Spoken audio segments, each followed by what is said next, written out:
ओम शांति, ओम शांति, ओम शांति। आज सतगुरुवार है और सतगुरुवार के दिन सतगुरु हम बच्चों को वरदानों से पालन पोषण करते हैं, हमारी पालना करते हैं।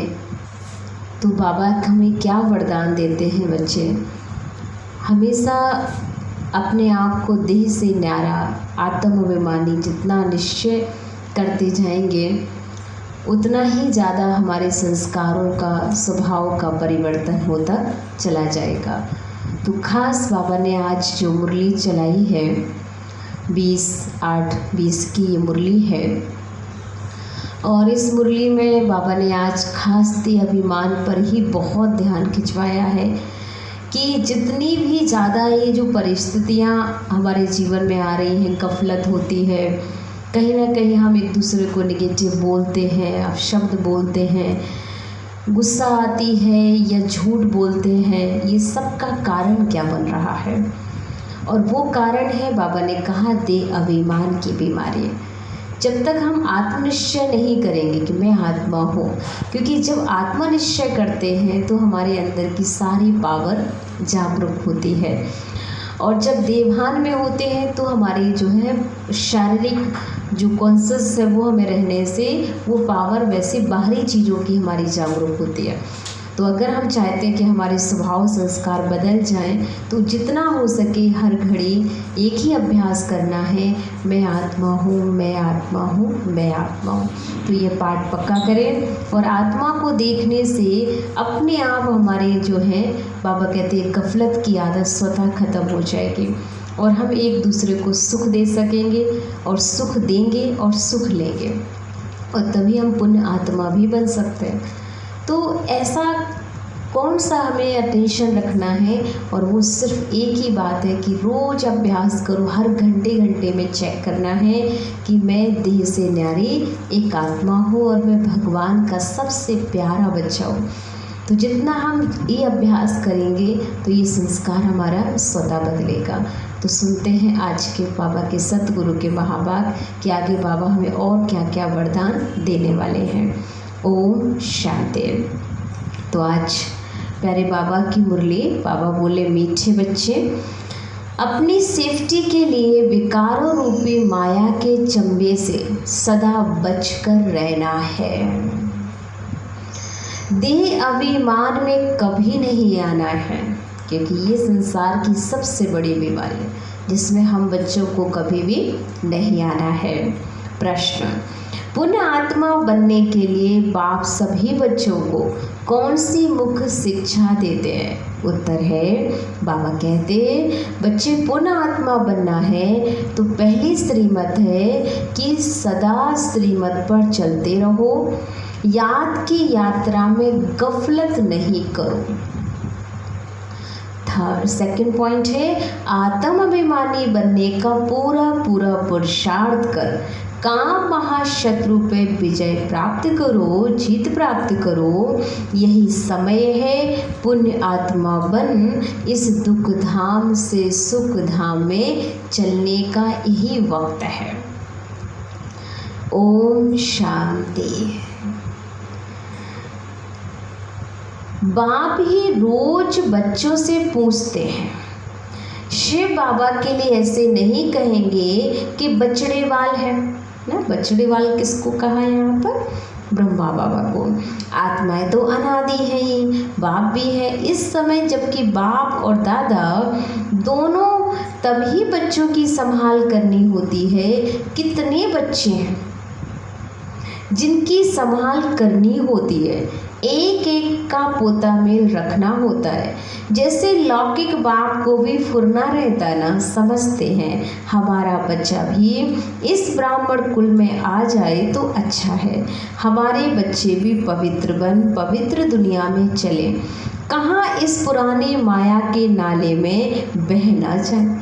बेहद के बाप को बच्चों का फुरना रहता है। कितने सेंटर्स हैं, किस बच्चे को कहाँ भेजना है जो सेफ्टी में रहे।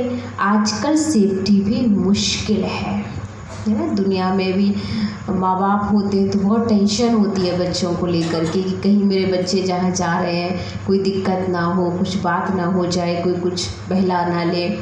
तो बाबा को भी कहीं ना कहीं ख्यालात चलता है कि मेरे बच्चे भी कहीं किसी न किसी की बातों में प्रभावित होकर कहीं अपना खाता अकाउंट या ख़राब ना कर लें। तो बाबा को भी ऐसे फुरना रहता ही है हम बच्चों का। तो किस बच्चे को कहाँ भेजना है जो सेफ्टी में रहे। आजकल सेफ्टी भी मुश्किल है, दुनिया में कोई भी सेफ्टी नहीं है ना। स्वर्ग में तो हर एक की सेफ्टी है, यहाँ कोई की सेफ्टी नहीं है। कहाँ ना कहाँ विकारों रूपी माया के चंबे में फंस पड़ते हैं। अभी तुम आत्माओं को यहाँ पढ़ाई मिल रही है, सत्य का संग भी यहाँ है। यहाँ ही दुखधाम से पार सुखधाम में जाना है, क्योंकि अब बच्चों को पता पड़ा है दुखधाम क्या है, सुखधाम क्या है।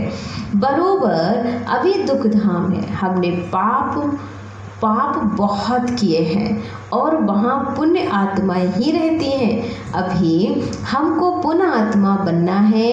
अभी तुम हर एक अपने 84 जन्मों की हिस्ट्री ज्योग्राफी को जानते हो, तो इसलिए आपको पूरे टाइम अपने कर्मों पर संपूर्ण अटेंशन देना है। तो बाबा कहता है हिस्ट्री ज्योग्राफी जान गए हो, दुनिया में कोई भी 84 जन्मों की हिस्ट्री ज्योग्राफी नहीं जानते। अभी बाप ने आकर सारी जीवन कहानी समझाई है, अभी तुम जानते हो। हमें पूरा पुण्य आत्मा बनना है याद की यात्रा से। इसमें बहुत धोखा खाते गफलत करने से। बाबा कहते हैं इस समय गफलत अच्छी नहीं है। इस बात का ध्यान रखें कि इस वक्त की जो गफलत है वो नहीं अच्छी है, क्योंकि ये समय बहुत बहुत वैल्यूबल है जिसमें हम अपने भविष्य को श्रेष्ठ बना सकते हैं। श्रीमत पर चलना, उसमें भी पुण्य बात मुख्य बात है।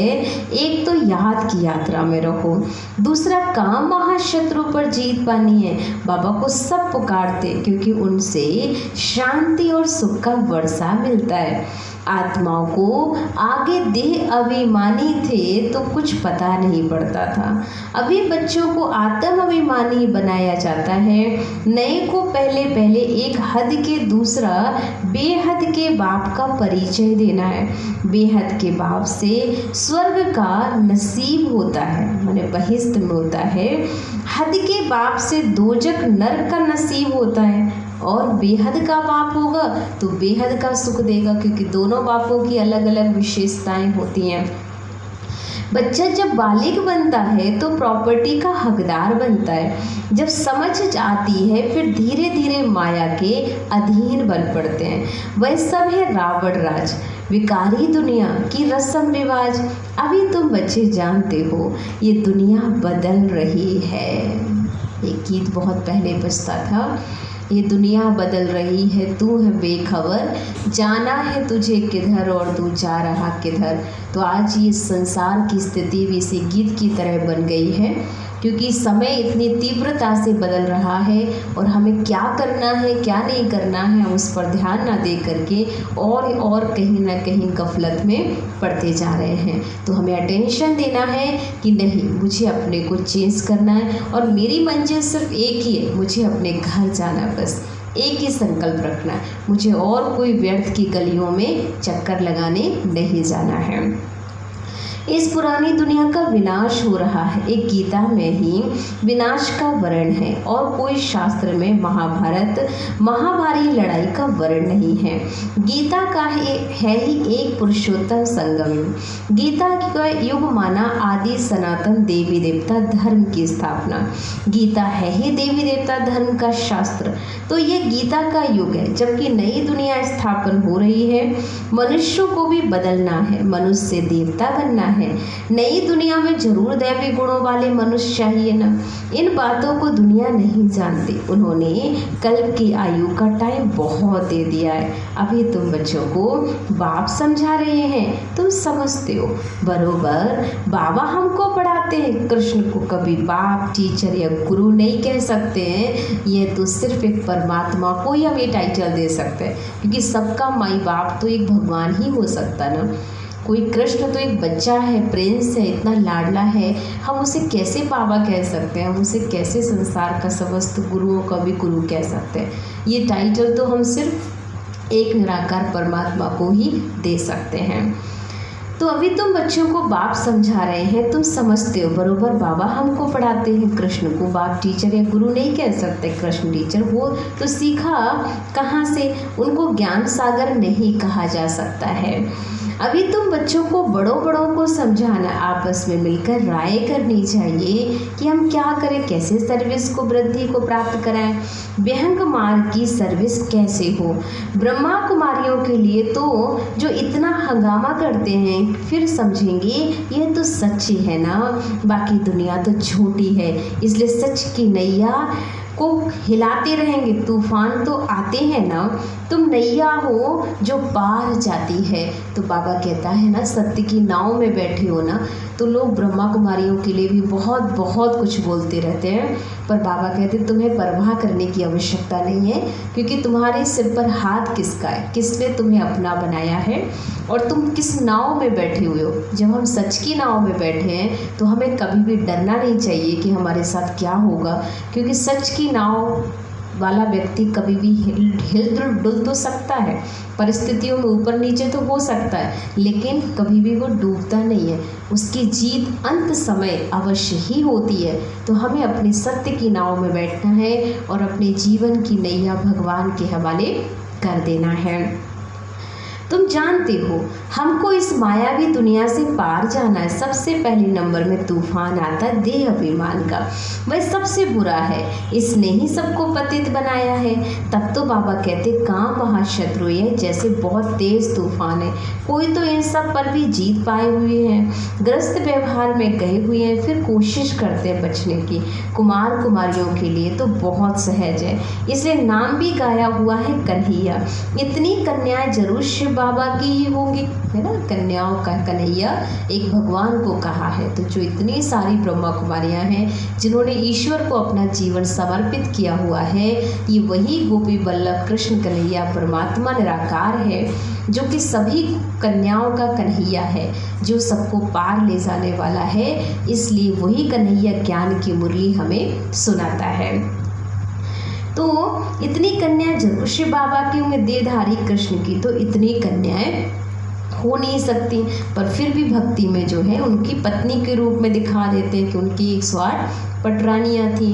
तो ये सारी बातें बाबा कहते संगम युग की है, जबकि तुम सब बाबा की सच्ची सच्ची आत्मा रूपी सजनियाँ हो।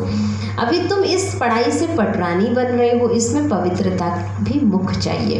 अपने आप को देखना है कि याद का चार्ट ठीक है। बाबा के पास कोई का 5 घंटे का, कोई के पास 2-3 घंटे का भी चार्ट आता है। कोई तो लिखते ही नहीं है, बहुत कम याद करते हैं। सबकी यात्रा एक रस हो ना सके। अचुन ढेर बच्चे वृद्धि को पाएंगे, हर एक को अपना चार्ट देखना है, मैं कहाँ तक पद पा सकूँगा, कहाँ तक खुशी है, हमको सदैव खुशी क्यों नहीं होनी चाहिए, जबकि ऊँट से ऊँच बाप के बने हैं ड्रामा अनुसार। तुमने भक्ति बहुत की है, भक्तों को फल देने के लिए इस समय कौन आया है ना, चिंतन करो कौन आया है जो हमारी भक्ति का हमें फल दे सकता है। और दिल से आवाज़ आती है बाबा ही है जो हमें भक्ति का फल दे सकता है।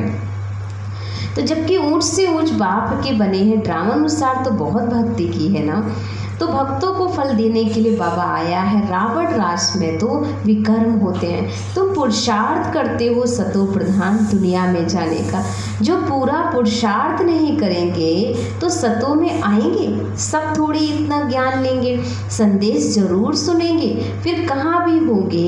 इसलिए कोने कोने में जाना चाहिए, विलायत में भी मिशन जानी चाहिए, जैसे बौद्धियों की, क्रिश्चियंस की यहाँ मिशन है ना, दूसरे धर्म वालों को इतना धर्म में लाने की मिशन होती है। तुम समझते हो कि हम असल में देवी देवता धर्म के थे, अब हिंदू धर्म के बन गए हैं। वास्तव में धर्म तो हमारा मूल हिंदू जो है कोई हिंदू नहीं है, वास्तव में तो आदि सनातन देवी देवता धर्म है। तुम्हारे पास बहुत करके हिंदू धर्म वाले ही आएंगे, उनमें भी जो शिव के हैं, देवताओं के पुजारी होंगे, वह आएंगे। जैसे बाबा ने कहा राजाओं की सेवा करो, वह अक्सर करके देवताओं के पुजारी होते हैं, उन्हों के घर में मंदिर रहते हैं, उन्हों का भी कल्याण करना है। तुम भी समझो हम बाप के साथ दूर देश से आए हैं, बाप आए हैं नई दुनिया स्थापन करने, तुम भी कर रहे हो। जो स्थापना करेंगे वह पालना भी करेंगे, अंदर में नशा रहना चाहिए। हम शिव बाबा के साथ आए हैं देवी राज स्थापन करने, सारे विश्व को स्वर्ग बनाने। आश्चर्य लगता है कि इस देश में क्या क्या करते रहते हैं, पूजा कैसे करते हैं। नवरात्रि में देवियों की पूजा होती है ना, रात्रि है तो दिन भी है। तुम्हारा एक गीत है ना, क्या कोतक देखा, माने भगवान की लीला का क्या ऐसा देखा कि मिट्टी का पुतला बनाए श्रृंगार कर उनकी पूजा करते रहते हैं। ये भी भक्ति का बहुत बड़ा वंडर है, जो देवी देवताओं की मूर्ति बनाकर उनको फिर पूजा करते हैं और फिर जाकर उनको विसर्जन कर देते हैं। ये भी एक बड़ा अजीब खेल है। उनसे भी दिल इतनी लग जाती है जो फिर जब डुबोने जाते हैं तो रो पड़ते हैं। मनुष्य जब मरते हैं तो अर्थी को भी ले जाते हैं। अब हरी बोल कर डुबोते हैं, जाते तो बहुत है ना। नदी तो सदैव है, तुम जानते हो, ये जमुना का कंटा था जहाँ रास विलास आदि करते थे, वहाँ तो बड़े बड़े महल होते हैं। तुमको भी जाकर बनाने हैं। जब कोई बड़ा इम्तिहान पास करते हैं तो उनकी बुद्धि में चलता है, पास होकर फिर ये करेंगे, मकान बनाएंगे। तुम बच्चों को भी ख्याल रखना, हम देवता बनते हैं। अब हम अपने घर जाएंगे, घर को याद कर खुश होना चाहिए। हमें हर घड़ी याद रहना चाहिए कि हम कहाँ जा रहे हैं, कौन हमें पढ़ा रहा है, तो ये खुशी हमारी कभी भी गायब नहीं होगी। मनुष्य मुसाफरी कर घर लौटते हैं तो खुशी होती, तुम्हें भी खुशी होनी चाहिए। बस अब हम घर गए कि घर गए, हम अब घर जाते हैं जहाँ जन्म हुआ था। हम आत्माओं का भी घर है मूल वतन। कितनी खुशी होती है। मनुष्य इतनी भक्ति करते ही नहीं है, मुक्ति के लिए जरूर, परंतु ड्रामा में पार्ट ऐसा है जो वापस जाने का कोई को मिलता ही नहीं। तुम जानते हो उन्हों को आधा कल पार्ट जरूर बजाना। हमारे अब 84 जन्म पूरे होते हैं, अब वापस जाना है और फिर राजधानी में आएंगे। बस घर और राजधानी याद है। यहाँ बैठे भी कोई को अपने कारखाने आदि याद रहते हैं। जैसे देखो बिरला है, कितने उनके कारखाने आदि हैं, सारा दिन उनको ख्यालात रहती होगी। उनको कहें बाबा को याद करो तो कितनी उनको अटक पड़ेगी। घड़ी घड़ी धंधा आदि याद रहेगा। सबसे सहज है माताओं को, उनसे भी कन्याओं को है, क्योंकि जीते जी मरना होता है और कन्याएं जो है भगवान से सर्व संबंध बना लेती हैं। उनका बुद्धि चारों तरफ से हट जाता है, इसलिए प्राप्ति भी ज़्यादा कर सकते हैं। सारी दुनिया को भूल जाना होता है। तुम अपने को आत्मा समझ बाबा के बनते हो। इसको जीते जी मरना कहा जाता है। देह सहित देह के सब संबंध छोड़ अपने को आत्मा समझ शिव बाबा का बन जाना है। शिव बाबा को ही याद करते रहना है, क्योंकि पापों का बोझा सिर पर बहुत है। दिल तो सबकी होती, हम जीते जी मरकर शिव बाबा का बन जाएं। शरीर का भान ना रहे, हम अशरीरी आए थे, फिर अशरीरी बनकर जाना है। बाबा के बने हैं तो बाप के सिवाय दूसरा कोई याद ना रहे। ऐसा जल्दी हो जाए तो फिर लड़ाई भी जल्दी लगे। बाबा कितना समझाते हैं, हम तो शिव बाबा के हैं ना, हम वहाँ के रहने वाले हैं, यहाँ तो कितना दुख है। अभी ये अंतिम जन्म है, बाप ने बताया है। तुम सतो प्रधान थे तो और कोई नहीं था, तुम कितने साहूकार थे। भले इस समय पैसे कौड़ी हैं, परंतु यह तो कुछ है ही नहीं, कौड़ियाँ हैं। ये सब अल्पकाल के सुख के लिए बाबा ने समझाया है। पास्ट में दान पुण्य किया तो पैसा भी बहुत मिलेगा, क्योंकि जो हम करते हैं उसकी प्रारब्ध हमें अवश्य ही प्राप्त होती है। फिर दान करते हैं, परंतु ये एक जन्म की बात है। यहाँ तो जन्म जन्मांतर के लिए साहूकार बनते हैं। कितना बड़ा कितना बड़ा कहावना है, उतना बड़ा दुख पाना है। बच्चे जिनको बहुत धन है ना, वह फिर बहुत फंसे हुए भी रहते हैं, उनकी बुद्धि ठहरती नहीं है, क्योंकि उनकी बुद्धि में बहुत सारे मामले चलते रहते हैं। कोई साधारण गरीब ही सरेंडर होंगे, साहूकार कभी नहीं होंगे। वह कमाते हैं पुत्र पोत्रों के लिए कि हमारा कुल चलता रहे, खुद उस पर नहीं आने वाले हैं। पुत्र पोत्रे आए जिन्होंने अच्छे कर्म किए हैं, जैसे बहुत दान जो करते हैं, तो वह राजा बनते हैं, परंतु एवर हेल्दी तो नहीं ना। राजाई की तो क्या, अविनाशी सुख भी चाहिए। तो बाबा कहते वो तो परमात्मा की याद से मिलेगा, और याद उन्हीं को ठहरेगी जिनकी बुद्धि में बहुत सारे जो है देवभान के कोई भी ऐसे मामले ना चलते हों। तो इसलिए बाबा ने कहा यहाँ पर तो कदम कदम पर अनेक प्रकार के दुख होते हैं, वहाँ ये सब दुख दूर हो जाते। कहाँ पर? सतयुगी दुनिया में। बाबा को पुकारते हैं कि हमारे दुख दूर करो। तुम समझते हो दुख दूर सब होते हैं, सिर्फ बाबा की याद करते रहो। सिवाय एक बाबा के और कोई से व्यवस्था मिल नहीं सकता। बाबा सारे विश्व का दुख दूर करते हैं। इस समय तो जानवर आदि भी कितना दुखी है, ये है ही दुख धाम। दुख बढ़ता ही जाता है, तमो प्रधान बनते जाते। अभी हम संगम युग पर बैठे हैं, वह सब कलयुग में है। यह है पुरुषोत्तम संगम युग। बाबा हमको पुरुषोत्तम बना रहे हैं। ये याद रहे तो खुशी रहे। भगवान पढ़ाते हैं, विश्व का मालिक बनाते हैं, ये भला याद करो। उनके बच्चे भगवान भगवती होने चाहिए ना पढ़ाई से। भगवान तो सुख देने वाला है, फिर दुख कैसे मिलता है? वह भी बाबा बैठ बच्चों को समझाते हैं। भगवान के बच्चे फिर दुख में क्यों हैं? अरे भगवान तो दुख हरता और सुख करता है, तो उसके बच्चे तो सदा ही सुखी होने चाहिए। वो कभी दुखी हो ही नहीं सकते। दुख में आते हैं तब तो गाते हैं। तुम जानते हो बाबा हमको राजयोग सिखा रहे हैं, हम पुरुषार्थ कर रहे हैं। इसमें संशय थोड़ी आ सकता कि हम बी के राजयोग सीख रहे हैं। झूठ थोड़ी बोलेंगे। कोई ये संशय आए तो समझाना चाहिए, यह तो पढ़ाई है और विनाश भी सामने खड़ा है। तो ऐसे टाइम पर भगवान हमें योग ना सिखाए तो कब सिखाएगा? यह है संगम युगी ब्राह्मण छोटी। प्रजापिता ब्रह्मा है तो जरूर ब्राह्मण भी होने चाहिए। तुमको भी समझाया तब तो निश्चय किया है। बाकी मुख्य बात है बच्चे याद की यात्रा के, इसमें ही विघ्न पड़ते हैं। अपना चार्ट देखते रहो, कहाँ तक बाबा को याद करते हैं, कहाँ तक खुशी का पारा चढ़ता है। ये आंतरिक खुशी रहनी चाहिए कि हमको भगवान बागवान पतित पावन बाप का हाथ मिला है। हम शिव बाबा से ब्रह्मा द्वारा हैंड शेक करते हैं, है ना। ये भी बहुत अच्छी बात है कि भगवान से हमें हैंड शेक करने का एक मौका मिलता है। जब बाबा मधुबन में आते हैं तो कई बार हम दादी के थ्रू बाबा का हाथ पकड़कर उनसे शेक कर पाते हैं। तो ये भी एक बहुत बड़ा माध्यम है भगवान से हमें मिलने का। तो ये भी बहुत खुशी होनी चाहिए। अच्छा, मीठे मीठे सिकीलते बच्चों प्रति माता पिता बाप दादा का याद प्यार और गुड मॉर्निंग। रूहानी बाप की रूहानी बच्चों को नमस्ते। हम रूहानी बच्चों के रूहानी बाप दादा को दिल व जान से सिक व प्रेम से याद प्यार और गुड मॉर्निंग। नमस्ते नमस्ते नमस्ते। शुक्रिया बाबा, शुक्रिया बाबा, शुक्रिया। मेरी ज़िंदगी को संवारने वाले बाबा, तेरा लाख लाख शुक्रिया, शुक्रिया। धारणा के लिए मुख्य सार। फर्स्ट पॉइंट है, अपने घर और राजधानी को याद कर अपार खुशी में रहना। सदा याद रहे, अब हमारी मुसाफरी पूरी हुई, हम जाते हैं अपने घर, फिर हम राजधानी में आएंगे। ये बहुत ही खुशी की बात है। सेकंड पॉइंट, हम शिव बाबा से ब्रह्मा द्वारा हैंड शेक करते हैं। वह बागबान हमें पति से पावन बना रहे हैं। हम इस पढ़ाई से स्वर्ग की पटरानी बनते हैं। तो इसी आंतरिक खुशी में रहना है।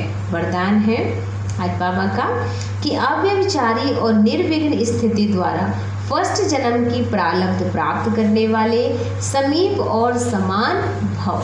स्पष्टीकरण है, जो बच्चे यहाँ बाप के गुण और संस्कारों के समीप हैं, सर्व संबंधों से बाबा के साथ का व समानता का अनुभव करते हैं, वही वहाँ रॉयल कुल में फर्स्ट जन्म के संबंध में समीप आते हैं। सेकेंड पॉइंट, फर्स्ट में वही आएंगे जो आदि से अब तक का अव्यभिचारी और निर्विघ्न रहे। निर्विघ्न का अर्थ यह नहीं है कि विघ्न आए ही नहीं, लेकिन विघ्न विनाशक व विघ्नों के ऊपर सदा विजयी रहे। यह दोनों बातें यदि आदि से अंत तक ठीक हैं तो फर्स्ट जन्म में साथी बनेंगे। आज का स्लोगन है, साइलेंस की पावर से निगेटिव को पॉजिटिव में परिवर्तन करना है। और ये तभी होगा जब आत्म अनुभूति हमारी जितनी अच्छी होती जाएगी, उतना आत्मा अपने स्वधर्म में टिकेगी। और जब वो अपने स्वधर्म में टिकेगी, तभी हमें साइलेंस की अनुभूति होगी। और वो साइलेंस की अनुभूति सारे संसार को साइलेंस के वातावरण में लाएगी। तो जो मुरली सुना है हमने, आज पूरा दिन सतगुरु के वरदान को हमें ये महसूस करना है कि बाबा हमारे सिर पर हाथ रखे हुए, हम उससे हैंडशेक कर रहे हैं और उसने हमें विजयी भाव का वरदान दे दिया, तो निश्चित ही हमारी विजय होनी ही है। ओम शांति।